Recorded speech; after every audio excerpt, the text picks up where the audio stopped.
Hi, my name is Dominic Guanci, and for my presentation, I'm going to be talking about individualism. So, individualism is defined as a social theory favoring freedom of action for individuals over collective or state control.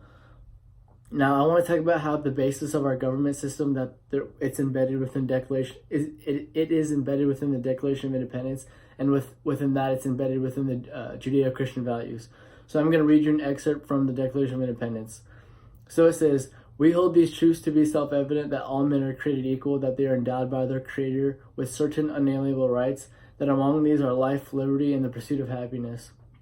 Now these statements are embedded within Judeo-Christian beliefs, and I'm going to read you an excerpt from Genesis.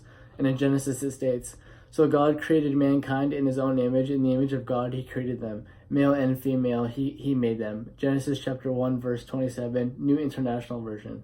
Now, it's very important to understand that there is intrinsic value and fundamental worth to each and every single human being. And I want to explain to you how these ethical systems evolve across time. So Jean Piaget was a clinical psychologist, and he was interested in how children between the ages of 4 and 5 started playing games with together.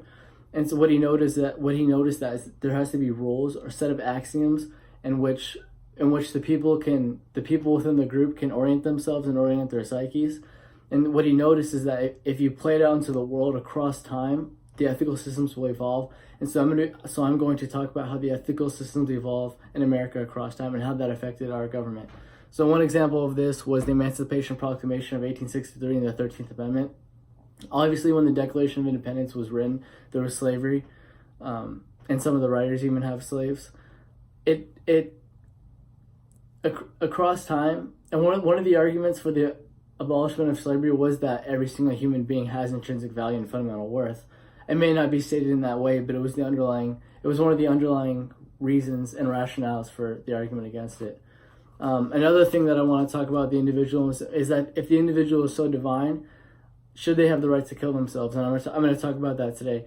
And one of the things in America is that it actually is legal to commit suicide in America, but it's actually illegal to be a part of a suicide, to assist suicide.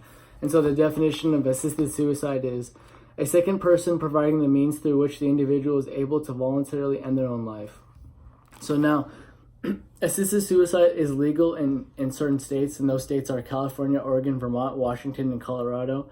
And two big court cases that were deciding whether assisted suicide should be illegal or illegal is Washington versus Glucksberg and Vaco versus Quill. And those two court cases really battled out the divinity of the individual, and that there's something divine about the individual. And the second part was that the individual has the right to take their own life because the individual is divine enough to create the pathway that they want, even if there is no pathway.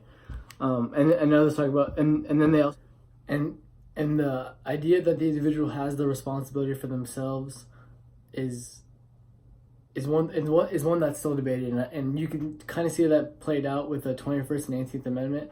So the 18th Amendment is still embedded within Judeo-Christian values, and the idea is that your body is your temple, you should protect it and you should take care of it.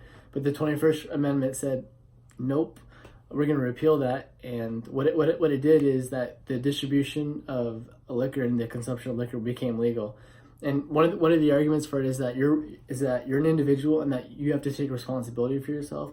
And that idea is predicated on the fact that you have the responsibility of yourself and what future that holds. And another way I want to talk about how there's an individualistic element of, because we're speaking about individualism, but also how there's a collective element.